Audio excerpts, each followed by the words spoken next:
Queria convidar os irmãos a abrirem a Bíblia no Salmo de número 146.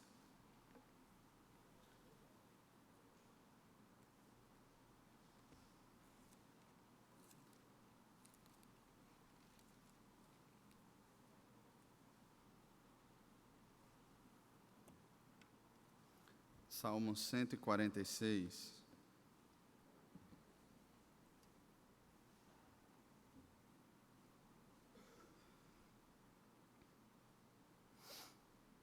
Nos diz assim a palavra do Senhor. Aleluia! Louva, ó minha alma, ao Senhor. Louvarei ao Senhor durante a minha vida. Cantarei louvores ao meu Deus enquanto eu viver. Não confieis em príncipes, nem nos filhos dos homens, em quem não há salvação. Sai-lhes o espírito e eles tornam ao pó. Nesse mesmo dia perecem todos os seus desígnios. Bem-aventurado aquele que tem o Deus de Jacó por seu auxílio, cuja esperança está no Senhor, seu Deus. Deus que fez os céus e a terra, o mar e tudo o que neles há, e mantém para sempre a sua fidelidade. Que faz justiça aos oprimidos e que dá pão aos que têm fome. O Senhor liberta os encarcerados, o Senhor abre os olhos aos cegos, o Senhor levanta os abatidos, o Senhor ama os justos, o Senhor guarda o peregrino, ampara o órfão e a viúva. Porém, o Senhor transtorna o caminho dos ímpios. O Senhor reina para sempre. O teu Deus, ó Sião, reina de geração em geração. Aleluia. Amém. Você pode dizer amém? Amém? Esse é o nosso Deus. Vamos orar, irmãos? Senhor, nós colocamos aqui o nosso coração, nós colocamos aqui as nossas expectativas diante da Tua Palavra e pedimos, Pai, que o Senhor, por meio dela, por meio do Teu Espírito, fale ao nosso coração, Pai. Que o Senhor mova o Teu Espírito no nosso meio, nos quebrantando, preparando o nosso coração, Pai, como um agricultor que prepara a terra, Pai, para receber a semente do Evangelho. Em nome de Jesus, Pai, nos abençoa assim. Amém.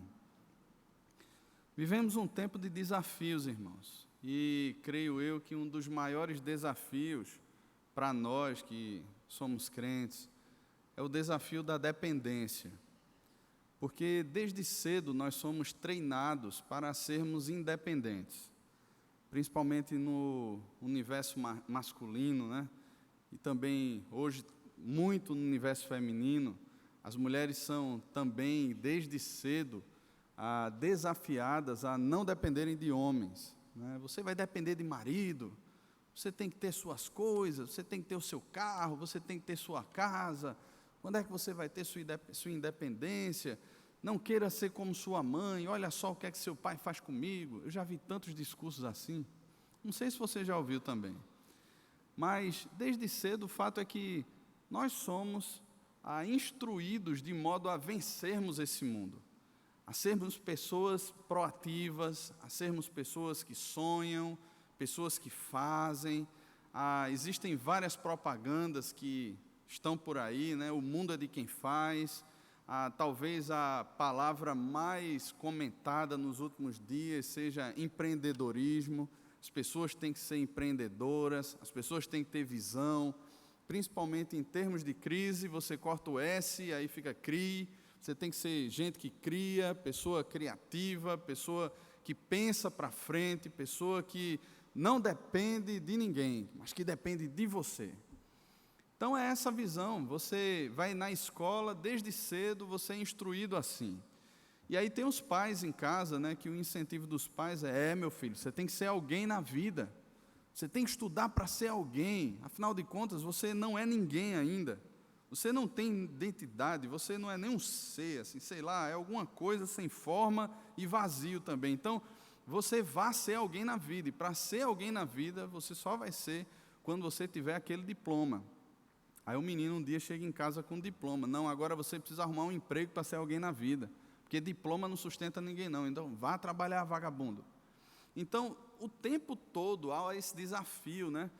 Há essa competitividade, há essa luta constante para a pessoa, de alguma forma, se estabelecer nesse mundo, erguer os seus castelos nesse mundo e, no final da vida, olhar como aquele homem que o Senhor Jesus fala, né? Olha, minha alma, você tem com que comer, você tem o que beber, olha os teus bens, ó, se regale nisso aí, ó, olha só quanta coisa você tem. E aí Jesus olha para aquela situação e diz assim: louco, ainda hoje pedirão a tua alma e o que tens. Vai servir de quê? Para que servirá? Não é verdade? Mas no nosso contexto é diferente.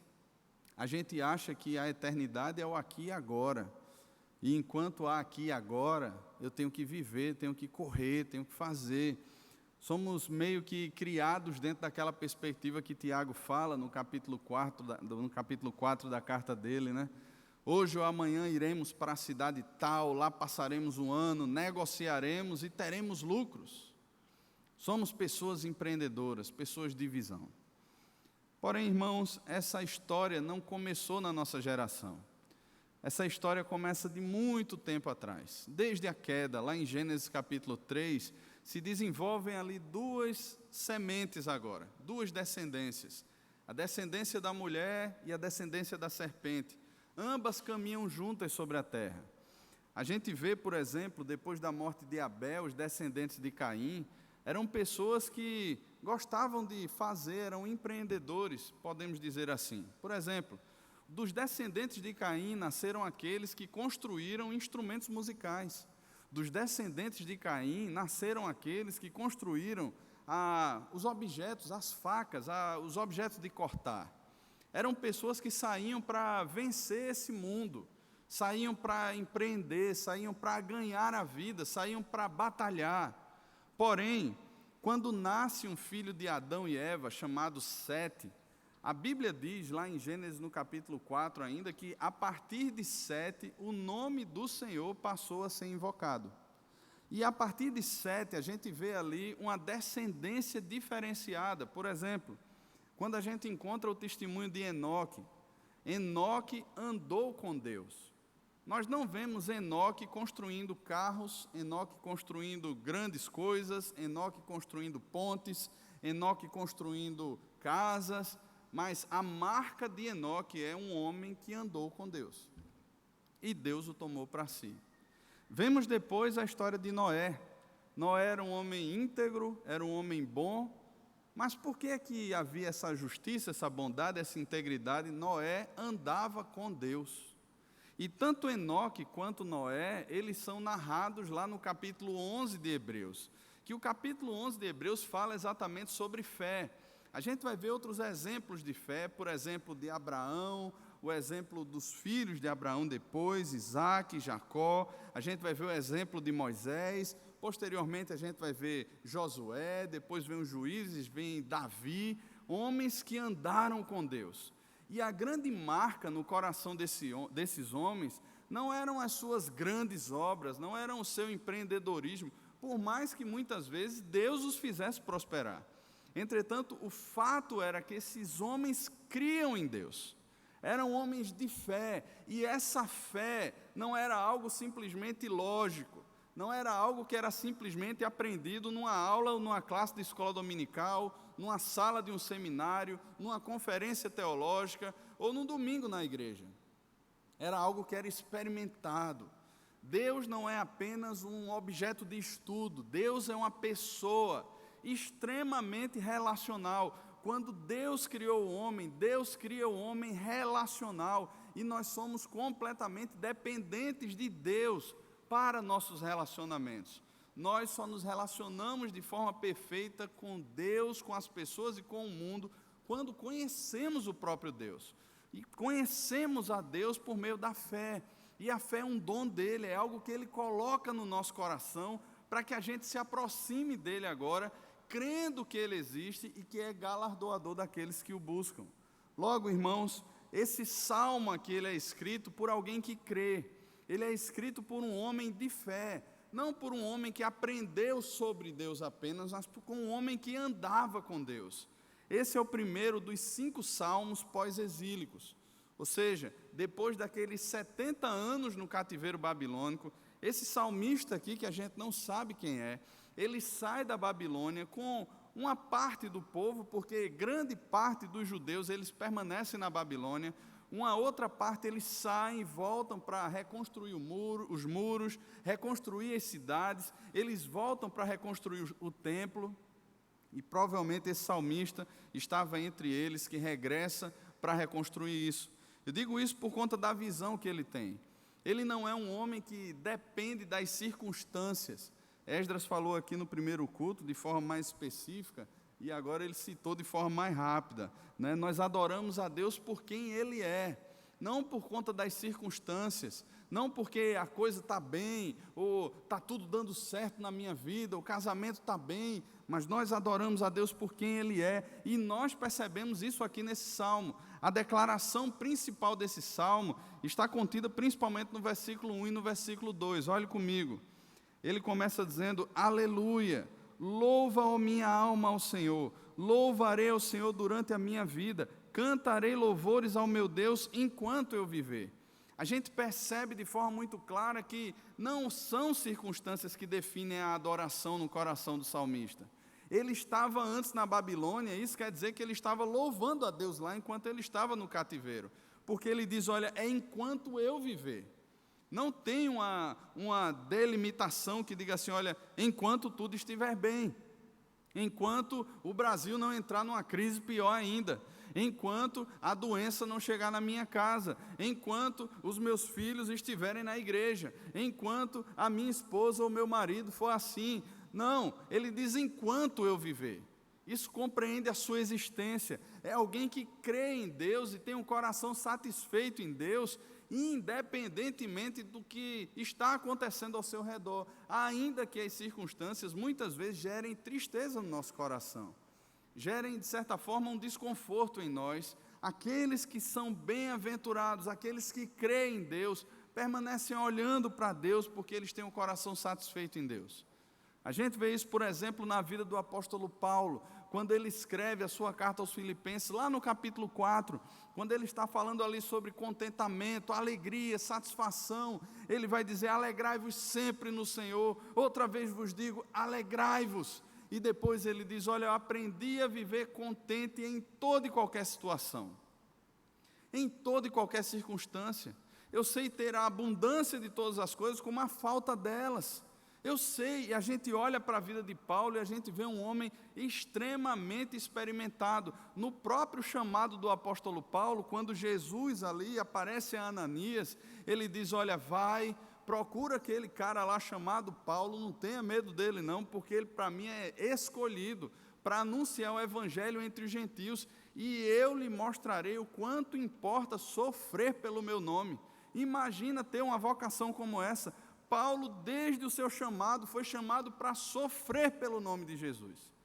E ele entendeu isso de forma tão clara, que quando ele escreve a sua segunda carta a Timóteo, ele diz a Timóteo: olha, Timóteo, todos quantos querem viver piedosamente em Cristo Jesus serão perseguidos, sofrerão perseguições. Ou seja, não é uma caminhada fácil, irmãos. A nossa vida não é uma caminhada fácil. E se a nossa adoração depender das circunstâncias, aí quebrou tudo. Já pensou? Não, eu estou de mal de Deus, não vou buscar a Deus hoje não. Parece menino buchudo, né? Aqueles meninos mimados assim, e assim, não, porque não deu o que eu quero, então não tem sorriso não vou obedecer. Já pensou? Mas pessoas maduras que conhecem ao Senhor, aprendem que a adoração é por quem Deus é. É por isso que ela compreende a vida. Louvarei ao Senhor durante a minha vida, cantarei os seus louvores enquanto eu viver. Louvarei a Deus enquanto eu viver. E aí ele traz uma segunda constatação, que é uma constatação que muitas vezes assalta o nosso coração. A gente, por ser criado e ter toda essa estrutura de empreendedorismo, de pensar para frente, de visionários, isso e aquilo outro, a gente cai em caminhos enganosos muito sérios, irmãos. E aqui no versículo 3, no versículo 4, ele passa a mostrar um pouco disso, e eu queria pensar um pouco com você sobre isso. Veja só: não confieis em príncipes. É a primeira afirmação que ele faz. E aí, no finalzinho do versículo 13, ele diz: em quem não há salvação. Sai-lhes o espírito e eles tornam ao pó. Nesse mesmo dia perecem todos os seus desígnios. Quem são os príncipes? Eu penso que os príncipes são todos aqueles que se acham investidos de alguma liderança sobre nós. E muitas vezes até estruturas que estão sobre nós, que têm um peso muito grande em termos de autoridade, em termos de potencial, que podem dar alguma coisa a nós, assim, maior do que aquilo que a gente mesmo pode conquistar. Olha, se fulano olhasse para mim, de repente eu poderia conseguir algo diferente aí. Eu penso que príncipes são pessoas assim. E o fato é que muitas vezes a gente passa a confiar nos príncipes. Eu lembro de um episódio que aconteceu há pouco tempo, e eu estava conversando com algumas pessoas, e essas pessoas são da área do direito e tal, e fazem parte lá de um grupo pequeno que a gente tem. E aí falando sobre uma determinada situação que aconteceu com a gente, tudinho aí, na mesma hora assim, né? Sabe, pessoal dessa área, né?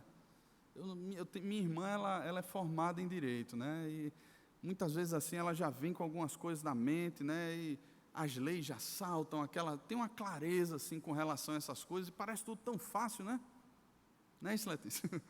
Parece tudo tão fácil.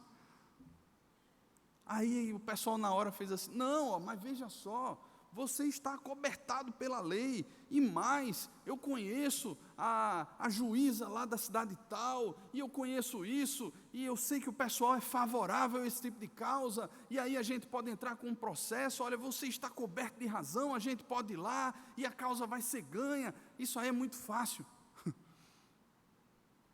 Eu lembro de outra situação, que uma vez uma pessoa estava falando, né, e dizendo assim: olha, eu estou trabalhando aqui numa repartição, mas está tão difícil, está tão complicada a coisa, mas eu agora estou começando a ter uma nova perspectiva, porque o chefe aqui da repartição, ele foi transferido para outro lugar, e está vindo outro chefe para cá, e coisa boa, eu descobri que ele é amigo meu de infância, e aí de repente agora as coisas melhoram, pode haver alguma remodelação aqui, alguma coisa ou outra, tal, não sei o quê, a coisa vai funcionar melhor agora. Ou de repente, se algum presidente novo, com alguma proposta estrambólica, suja por aí, e vai mudar tudo que está aqui, né? Ou de repente um governador novo, com alguma nova proposta, um prefeito novo, com uma visão diferente. Quem são os príncipes, irmãos, em quem nós temos colocado a nossa esperança? Às vezes chegam alguns pais, né, e dizem assim: olha, eu queria que meu filho fosse discipulado, mas fosse discipulado só por fulano ou cicrano. Por quê? Não, porque aqui, eles discipulam direitinho, eles cobram, quem eles discipulam dá certo. Sabe essa coisa que muitas vezes invade o coração da gente? Não, se o louvor não for com Esdras, não vale. Isso muitas vezes toma o coração da gente, a gente começa a colocar esperança, expectativa, que de repente um redentor, um príncipe, num cavalo branco com a espada desembanhada na mão, surja e liberte o meu coração, a minha vida do cativeiro que eu me encontro. Mas ele não fala só de príncipes, ele fala também nem nos filhos dos homens, em quem também não há salvação. Também sai o espírito deles, eles tornam ao pó, no mesmo dia que morrem, também perecem todos os seus desígnios. É outra perspectiva de esperança, é enganosa. Os filhos dos homens, a sociedade está aí, os filhos dos homens estão aí, suas propagandas, suas propostas, suas ideologias, a forma como devem criar os filhos. Roberto estava falando aqui na aula de escola dominical, né?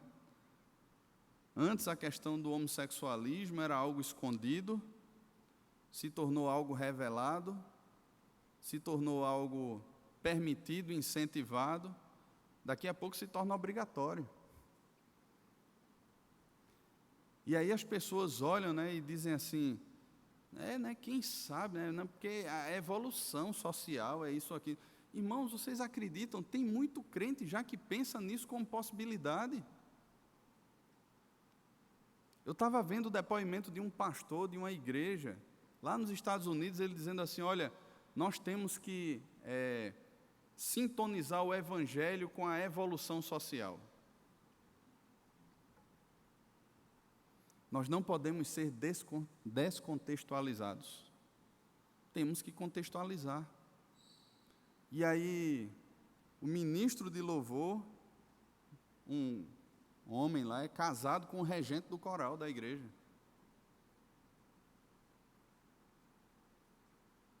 Eu fico pensando nessa sintonia diabólica, né? Mas que é promovida pelos filhos dos homens. Estão dentro das escolas. Quanto tempo nós temos hoje para instruir os nossos filhos? Mas a gente é levado pelos filhos dos homens a fazer, sabe o quê? Ah, não, meu filho, você tem que estudar. É para ter integral, tem que ter integral. É para ter inglês, é para ter isso, é para ter aquilo outro. Então, tem que ocupar o tempo todo. E aí a gente entrega os nossos filhos a esses discipuladores. E quando os coitadinhos chegam em casa, de noite, tão cansados, a gente olha para eles assim, mas eles estão tão cansados, para eu sentar e abrir a Bíblia com eles agora, vai ser um suplício para os bichinhos. Deixa os coitadinhos irem dormir. E assim a gente vai entregando. A gente vai entregando, vai deixando, vai deixando e vai perdendo. Sabe, irmãos, eu fico pensando que os filhos dos homens têm seduzido o coração daqueles que creem em Deus. E é terrível isso.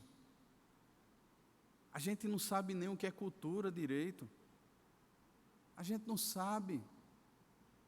A gente não sabe, a gente se iguala de uma forma, a gente se mistura de uma forma. A gente é tão parecido. Os nossos filhos vivem dentro de uma mesma perspectiva, a gente olha e diz assim, é tão bonitinho, é isso, aquilo, outro. Eu estava olhando um dia desse lá na escola, né, e estavam estudando, aí não, porque Saci Pererê, mula sem cabeça, comadre Florzinha e não sei o que lá, isso e aquilo, outro. Não, porque isso faz parte da cultura. E eu olhando para aquilo ali, eu disse, rapaz, que eu saiba, são demônios. Isso é uma cultura demoníaca. Não, mas faz parte da cultura, tem que ensinar aos filhos, aos alunos, faz parte da grade curricular, e a gente tem que ensinar. Aí chega meus filhos em casa falando desses negócios, eu digo, não, pai, olha, a verdade sobre isso é isso. Mas se a gente não está atento, irmãos, se a gente está lá seguindo o conselho dos filhos dos homens, e aí o conselho dos filhos dos homens é, se você tem um tempo vago, não fique em casa com seus filhos, não. Você precisa ter uma barriga de tanquinho, então vá para a academia. Não é pensando na saúde, não. Eu estava conversando um dia desse com uma professora de educação física, que trabalha em academia, ela estava dizendo assim, olha, a maioria das pessoas que estão em academia hoje não é por questão de saúde, é por simplesmente estética. É porque querem ter o corpo assim, querem ser apreciados dessa forma, querem ser aceitos, e para ser aceito tem que ser assim. Então o padrão é esse, siga o padrão. Esses são os conselhos dos filhos dos homens, são os desígnios deles, é o legado deles, é essa futilidade, é essa vida vazia, sem sentido, sem significado, que se abraça com qualquer coisa. Se de repente tem alguma expectativa de ter algum prazer, de ter alguma satisfação naquilo, eu vou lá e pego, mas é tão descartável quanto qualquer outra coisa, então eu solto e pego outra naquele momento. E parece que a gente vai vivendo assim também. Casamento hoje, quem deveria ser referencial de casamento? Eu estava vendo uma reportagem essa semana que saiu na época e dizia que 70% dos cristãos norte-americanos vivem uma vida de acesso constante à pornografia. 70% de gente que está dentro da igreja. E não é só isso, são os maiores consumidores de pornografia nos Estados Unidos, os crentes. Já pensou, irmãos? Há 10 anos atrás, a CEPAL fez uma pesquisa aqui no Brasil que dizia que 74% dos jovens cristãos que estão dentro da igreja já viveram ou vivem vida sexual ativa. Há 10 anos atrás. Imagina essa pesquisa hoje. Chega a me dar um arrepio de pensar no resultado. Eu creio que seria bem pior. E principalmente nos nossos dias, com o liberalismo teológico, com pseudo-igrejas por aí, que pregam que, não, se você já tem mais de 6 meses, já é um relacionamento sério. Então não é pecado não é fornicação, não é prostituição, não é nada não, pode transar à vontade. Aí a gente olha para os conselhos dos filhos dos homens e coloca uma esperança redentiva nisso. Gente que olha e diz assim de repente, né? Não, mas quando eu casar com fulano de tal eu vou ser feliz. Quando eu tiver um filho eu vou ser feliz. Quando eu tiver 2 filhos, eu vou ser feliz. E quando tiver eu, você, 2 filhos e um cachorro, aí é que eu vou ser feliz mesmo. Estão rindo quem conhece a música, né? Rapaz, é incrível isso. Esses conceitos vão se assenhorando da mente, do coração. E aí o que o salmista diz é: sai o espírito deles, eles tornam ao pó, nesse mesmo dia perecem todos os seus desígnios, acabou. Aí os seguidores ficam como um bocado de menino buchudo chupando o dedo, dizendo assim, acabou, e agora? Aí aparecem outros agora, e a gente corre para os outros, e os outros perecem, a gente corre para os outros, e os outros vão perecer, e a gente corre para os outros. Vive essa loucura, esse trânsito que não para, atrás de um redentor para a vida da gente, de alguém que traga sentido, significado para a vida da gente, porque eu preciso, e se não for no casamento que deu certo, eu vou casar de novo, e se não der certo com um homem, agora talvez eu procure uma mulher, isso, aquilo, outro. As pessoas vivem essa loucura hoje em dia. O que eu quero é ser feliz. Conselho dos homens. Conselho dos homens. E aí o versículo 5, ele dá uma guinada total. Porque depois de mostrar o coração, que muitas vezes se perde, seguindo o conselho dos homens, dos príncipes desse mundo, ele volta agora para onde está o coração dele. E aí ele diz assim, bem-aventurado aquele que tem o Deus de Jacó por seu auxílio, cuja esperança está no Senhor, seu Deus, que fez os céus e a terra, o mar e tudo que neles há, e que mantém para sempre a sua fidelidade. Veja só, irmão, bem-aventurado significa pleno, significa satisfeito, significa feliz, mas não é uma felicidade circunstancial, não é uma felicidade orquestrada por aquilo que está acontecendo de bom ao meu redor, mas é uma plenitude de satisfação, porque conhece o Deus de Jacó, porque tem Ele por seu auxílio, porque a sua expectativa, a sua esperança está firmada no Senhor. Não é alguém que está olhando com os olhos desse mundo, mas é alguém que vive pela fé, que se aproxima de Deus crendo que Deus existe, que não é só uma ideia, que não é só uma teologia, que não é só uma religião, mas que é uma pessoa real, que é um Deus que é criador de todas as coisas, é aquele que trouxe do nada à existência todas as coisas, que pelo poder da sua palavra criou todas as coisas e que sustenta todas as coisas pelo seu poder. É aquele que, como diz em Isaías 40, como a gente cantou aqui, chama as estrelas do céu pelo nome, e nenhuma delas vem a faltar, por ser Ele forte em poder e grande na sua força, que pesa os montes da terra, transforma eles em pó e coloca em balança de precisão. É aquele que pega todo o universo na palma da sua mão e que se assenta ao redor da terra e olha os seus moradores como gafanhotos. A quem, pois, comparareis a Deus? Para que Ele seja igual, não há ninguém. E Ele está olhando para esse Deus que criou todas as coisas. Ele não está voltando os olhos dele para os príncipes ou para homens. Ele é bem-aventurado, ele é satisfeito porque ele teme ao Senhor, porque ele olha para o Senhor, porque a sua esperança está no Senhor. E ele diz mais: o seu Deus não é o Deus da igreja, não é o Deus do pastor, não é o Deus do príncipe, mas é o seu Deus. É pessoal, é relacional. Não é o Deus de Calvino, não é o Deus de Lutero, não é o Deus de seja lá quem for, era o Deus deles lá no tempo deles, mas é o meu Deus. Por mais bênção que eles tenham sido, eles tiveram a sua relação com Deus lá. É a minha relação com Deus agora.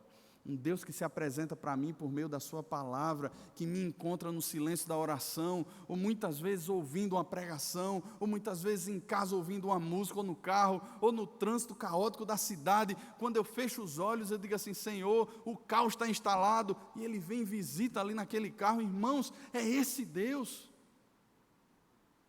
É o Deus que fortalece em meio à angústia. É o Deus que supre em meio à falta. É o Deus que abre porta quando não tem porta nenhuma. Mas, irmãos, é o Deus do crente. E a gente precisa resgatar essa palavra, porque essa palavra hoje não tem sentido nem significado algum. Todo mundo é crente. É o Deus do crente.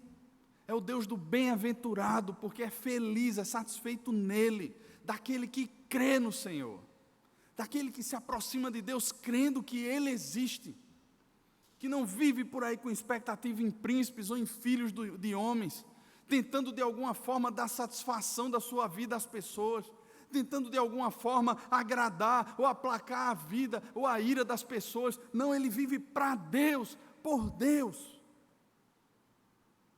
porque ele conhece a Deus.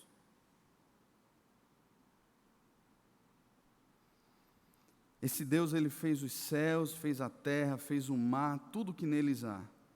Mas esse Deus também mantém para sempre a sua fidelidade. A tradução original aqui seria a palavra da sua aliança. Quando a gente olha, por exemplo, um dia desse a gente tinha acordado, e aí a gente chegou assim na janela, olhou e estava bem nublado, tinha chovido muito, mas o céu ainda estava bem escuro. Tinha assim alguns raios de sol e formou aquele arco-íris bem bonito assim. E daqui a pouco o Beto olhou e fez assim: eita, amor, tem um mais clarinho por cima dele. E aí eu peguei a máquina, né, a câmera lá, e tirei uma foto daquilo lá. E depois eu fiquei olhando para aquilo ali, né, rapaz, dizendo assim: meu Deus, como é que alguém deturpa o sinal da aliança por movimentos pecaminosos e fúteis, né? Para usar como símbolo disso. Mas, irmãos, o significado do arco, Deus disse: eu vou colocar nos céus o meu arco toda vez que chover, para lembrar da minha aliança, de que eu não destruirei a terra novamente com o dilúvio. A gente perde isso, a aliança da preservação de Deus.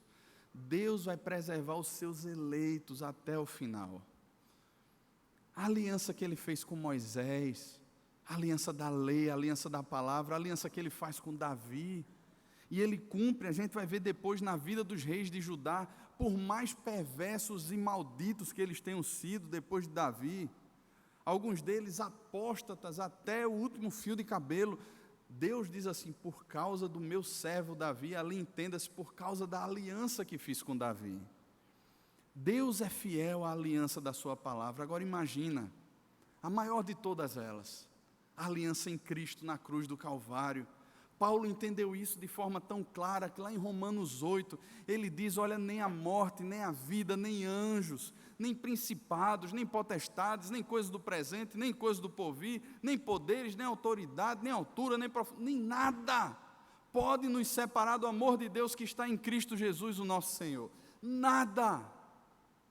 Deus, Ele é fiel à palavra da sua aliança.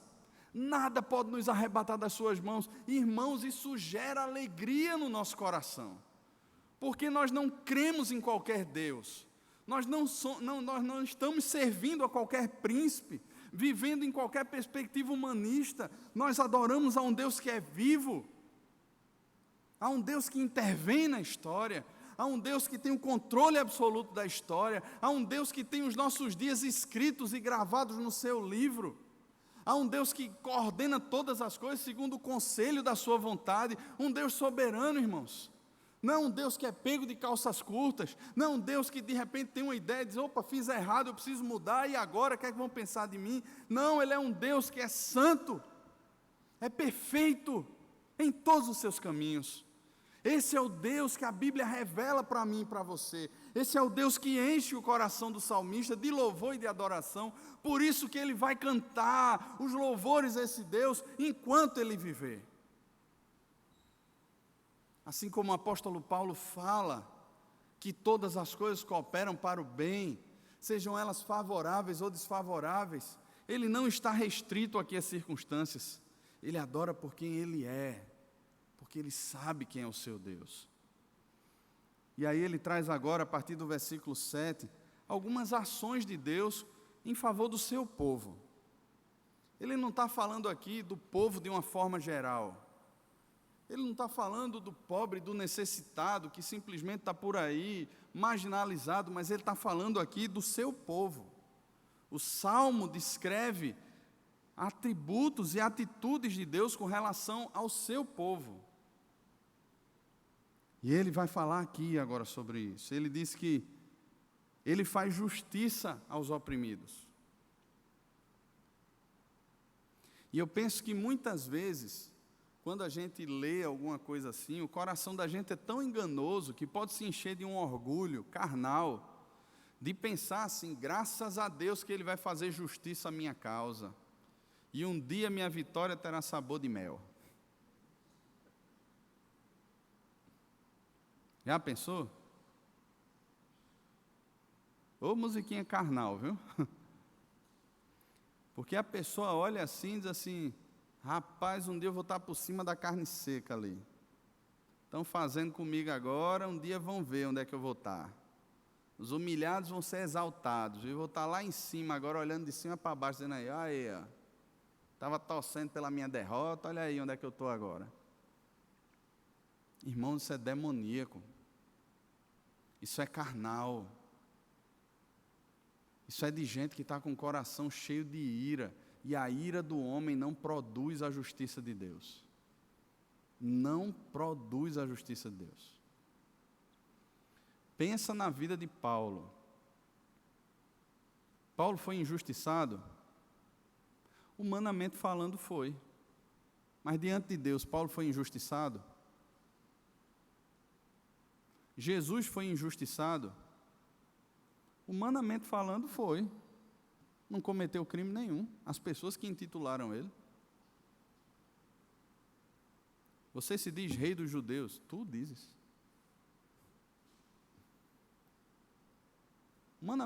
Diante de Deus, Jesus foi injustiçado.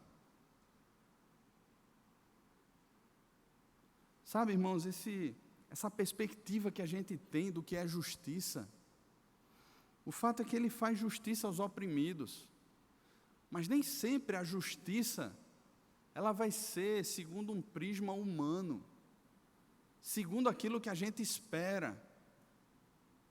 Uma pessoa chegou para mim essa semana e disse assim, comprei um carro financiado, paguei todinho, só para depois botar a financeira na justiça por juros abusivos, e agora eu vou receber não sei quanto mais aí. Eu disse, mas rapaz, o cara já faz o negócio com mais intenções no coração. Miserável um caba desse. E vê só. Não, porque é justiça. tá lá, tem não sei quantas pessoas que já ganharam essa causa. Não, mas é o meu direito. Aí lembra lá de Isaías 40, né? Quando Isaías mostra ali, quando Deus revela toda a sua grandeza. Aí Deus mostra, né, aquele Deus que coordena todas as coisas, o Deus da criação. Depois ele olha e diz assim: por que tu dizes, pois, que o teu direito passa desapercebido diante do Senhor teu Deus? Ele é aquele que vem agora do geralzão até o específico, que é o nosso coração. Ele olha, irmãos, e ele tem sido justo conosco. Não, mas você não entende, não, eu estou sendo perseguido injustamente no meu trabalho. Não, irmão, Deus tem sido justo. Ele não deixou de ser justo. Ele não deixou de ser bom. E Ele não nos deixou de tratar segundo a sua graça e misericórdia. Não, mas olha, eu fui roubado, eu fui lesado. Foi. Eu fui também. E muito. Mas Deus em momento nenhum deixou de nos tratar segundo a sua graça, misericórdia e justiça. Não deixou. Ele também dá pão aos que têm fome. Eu lembro aqui de Jesus lá no Sermão do Monte, porque há uma tendência no nosso coração, né, e a gente fica ansioso pelas coisas. E Jesus pega as coisas mais simples, né, comer, beber, se vestir. Aí Jesus chama aquele pessoal: olha as aves do céu. Eu imagino Jesus ali, aquele era um ambiente bem rural. Jesus está ali na montanha, como se assentasse, o pessoal está lá ouvindo. E aí de repente todo mundo lá, né? Eu penso que aquele sermão ali durou um tempão. Aí Jesus pega e olha assim: gente, respira um pouco. Vocês estão meio ansiosos aí, né? Estão preocupados, estão ouvindo aqui essa pregação faz tempo. E aí de repente está lá as coisas de vocês para fazer, aquela coisa toda, a vida lá acontecendo. E vocês com esse estímulo no coração de fazer, de se garantir. Olha as aves do céu. Para um pouquinho para contemplar as aves. Para um pouquinho para contemplar os lírios do campo. Ele vai dizer que o Senhor alimenta as aves. E ele vai dizer que nem Salomão, no auge da sua glória, se vestiu como o mais simples lírio do campo. Que Deus cuida de nós. E na oração que ele ensina, ele diz que o pão nosso de cada dia, Ele nos dá hoje. Ele nos dá. E o grande desafio da fé é crer que Ele nos dá. E o grande desafio da fé é crer que Ele existe e que Ele supre.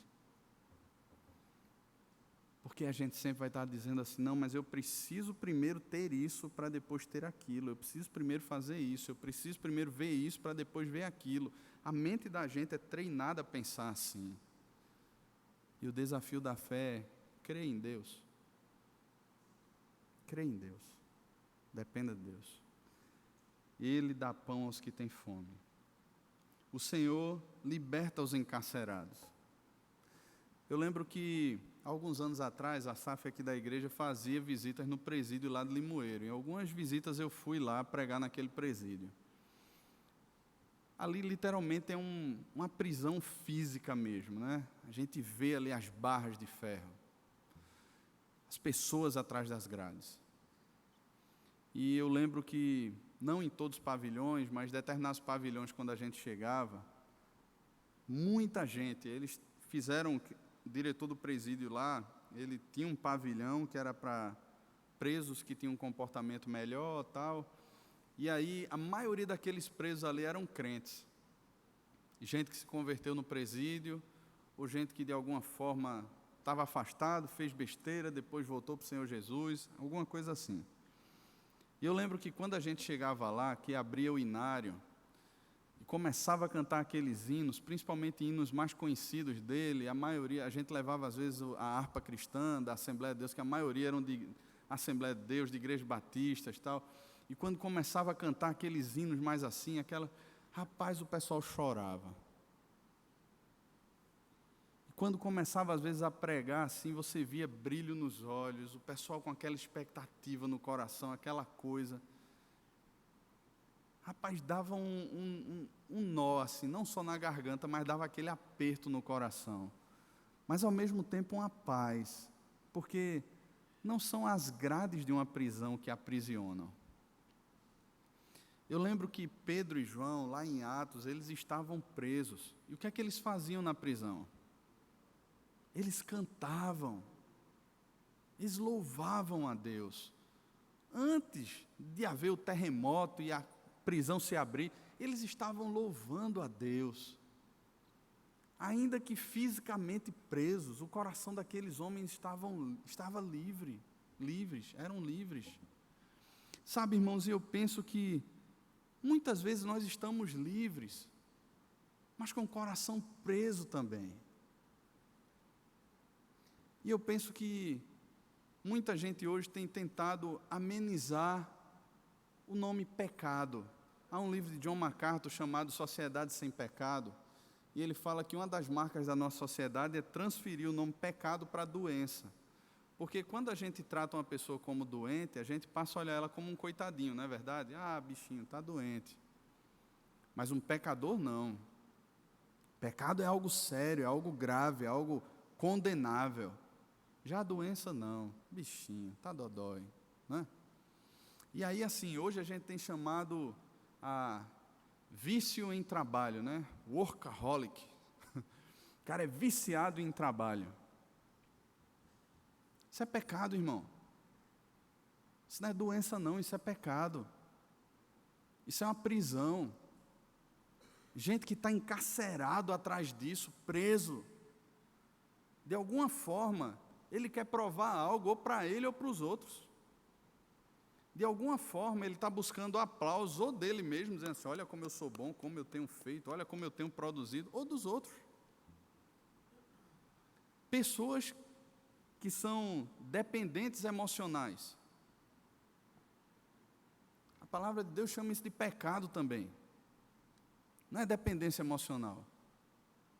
São prisões que a pessoa se coloca dentro delas, onde eu começo a colocar a minha esperança nos outros e dizer assim, não, eu tenho que ter fulano para ser feliz.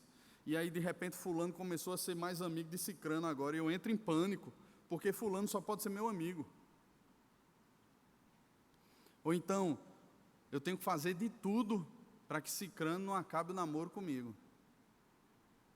Aí eu faço de tudo, eu me anulo, eu abro mão de tudo, para que esse namoro vá para frente. E aí a gente vê barbaridades acontecendo nos nossos dias. Coisas terríveis, e isso é pecado. E Deus abomina o pecado. Não, fulano de tal é viciado em tecnologia. Isso é prisão, irmãos. Tecnologia é uma bênção. Mas quando a pessoa se coloca atrás de uma grade e vive dependente disso, não, lançou o novo iPhone, não sei quanto aí das quantas, eu tenho que ter. Não, porque saiu o programa tal, saiu isso aí, eu tenho que ter. É uma prisão. O Senhor liberta os encarcerados. O Senhor Jesus disse que quando o Filho liberta, verdadeiramente nós somos livres. Livres. O Senhor também abre os olhos dos cegos. Não só de forma física. A gente vê Jesus curando cegos. Mas quantas vezes nós estamos cegos a tanta coisa que está acontecendo ao nosso redor? A gente não consegue perceber. A gente perde a graça de enxergar as coisas pelos olhos ou pelas lentes da palavra de Deus e passa a tentar interpretar a vida com os nossos próprios olhos. Ele abre os olhos dos cegos. Ele faz com que a gente possa enxergar para além daquilo que a visão humana da gente consegue perceber. Mas Ele também levanta os abatidos. Na nossa geração, quando alguém está abatido, geralmente os conselhos são esses. Vocês devem ter ouvido outro já por aí. Rapaz, você precisa fazer uma viagem, você precisa espairecer, vá no cinema assistir um filme, vá num restaurante aí, vá isso, levantar a moral, né? A sua autoestima, tal, não sei o quê. Vá fazer um cruzeiro, passear, vá trocar o carro, né? Sei lá, faça alguma coisa assim, arruma uma namorada. E aí as pessoas seguem esses conselhos. Só que o que ele diz aqui é que o Senhor levanta os abatidos. O Salmo 19 fala sobre isso. Ele levanta. Ele é aquele que ergue do pó o necessitado, do monte de cinzas, ergue o pobre. Irmão, se nós cremos de fato em Deus, qual é o problema da gente em aplicarmos isso à nossa vida? Em dizermos assim: Senhor, quando eu estiver abatido, Pai, quando eu estiver com o coração pesado, quando eu estiver angustiado, triste, Senhor, me levante do monte de cinzas, me erga, anime o meu coração no Senhor, para que de fato eu seja animado. Mas Ele também ama os justos. E é interessante que a palavra justos aqui, Letinho gosta muito dela. Depois ela é traduzida para o grego como dikaiosune. E ela não significa alguém que tem uma justiça própria, mas é alguém que foi alcançado por uma justiça que o cobre. E qual é a justiça que nos cobre, irmãos? É a justiça de Cristo. É a justiça de Cristo. Nós não temos justiça alguma. Paulo fala isso na carta aos Romanos: não há nenhum justo, nenhum sequer, não há quem entenda, não há quem busque a Deus, não há quem faça o bem. Todos se extraviaram, a uma se fizeram inúteis. E aí o justo vem e morre pelos injustos, e nos cobre com a sua justiça. E o Senhor ama os justos. Só que a gente vive numa perspectiva de apreciação dos outros. E essa é mais uma prisão, né? Tem grupos em WhatsApp que você fica cansado, só de... Quando você acorda de manhã já tem 60 e poucas mensagens, e você diz assim: meu Deus, será que aconteceu alguma coisa séria? Quando você abre, bom dia. Aí, oi, bom dia. Oi, você falou comigo, bom dia. É uma necessidade das pessoas dizer assim: eu estou aqui, olhe para mim, dê um bom dia a mim, senão eu morro. Eu preciso saber que eu sou amado, que eu existo, por favor, olhe para mim. Aí a gente tem na palavra: se você é crente, se você é justificado com Deus, por meio de Cristo, se você é justo, Deus ama você. A gente não pode dizer isso para todo mundo não, mas para os crentes pode. Deus ama os justos. Eu não preciso correr, mendigar amor. Eu tenho um Deus que criou todas as coisas, que me ama, que provou o seu próprio amor para comigo, matando o seu filho na cruz em meu lugar, para que hoje eu pudesse ter paz com Ele, para que hoje eu pudesse me relacionar com Ele, para que hoje eu pudesse ser bem-aventurado, para que hoje eu pudesse conhecê-lo e a força do seu poder. Ah, irmãos, a gente precisa de mais o quê?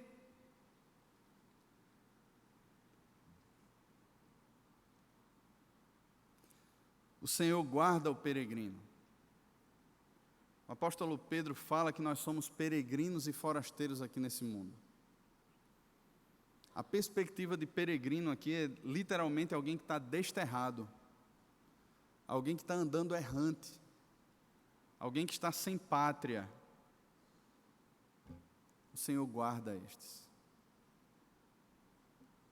protege. A palavra guardar aqui significa literalmente erguer muros de proteção ao redor. O Senhor ampara o órfão e a viúva. Veja só o cuidado de Deus. O significado de amparar aqui é literalmente sustentar na queda. É como se fosse colocar no colo o órfão e a viúva. Veja que cuidado. Quantos filhos hoje em dia que não têm pais? Eu não falo apenas de pais físicos, assim, tem os pais dentro de casa, mas não tem o pai, a mãe, atuando os seus papéis na sua vida. São como órfãos nos nossos dias. E o Senhor ampara. Estava conversando um dia desse com uma pessoa e a pessoa dizia assim: mas muito da minha visão errada de mundo hoje é porque eu não tive o meu pai presente na minha vida. E eu disse assim: olha, isso explica, mas não justifica. Se explica até algumas coisas. Mas você tem um pai que ampara você, que guarda você, que cuida de você e que ensina você agora o que é ser homem. Não um machão qualquer, mas um homem de Deus. Porém, transtorna o caminho dos ímpios. Ao contrário de todo esse cuidado que Deus tem com o seu povo, Deus transtorna o caminho dos ímpios. Mas deixa eu lembrar uma coisa a você: transtornar o caminho não quer simplesmente dizer assim, Deus vai fazer mal aos ímpios. Porque humanamente falando, eles podem continuar, aos olhos dos homens aí, do geralzão, dando certo, progredindo, sendo empreendedores, vencendo este mundo segundo os olhos do mundo mesmo, né? A visão do mundo. Com um caminho completamente transtornado. E ele finaliza declarando que Deus reina para sempre. O teu Deus, ó Sião. E aí, ao invés de Sião, você pode colocar até o seu nome aí. O teu Deus reina de geração em geração. Aleluia. Ele reina. E é por isso que a gente pode louvar o nome dele enquanto a gente viver. E é por isso que a gente pode ter o coração plenamente satisfeito no Senhor. Bem-aventurado, porque sabemos em quem temos crido. Estamos certos que Ele é poderoso. Guardará o nosso depósito até o dia final. Nós temos uma viva esperança, não em qualquer homem, não em qualquer sistema, não em qualquer perspectiva humana, mas nós temos uma viva esperança no Senhor Deus Todo-Poderoso, aquele que é, que era e que há de vir. Amém?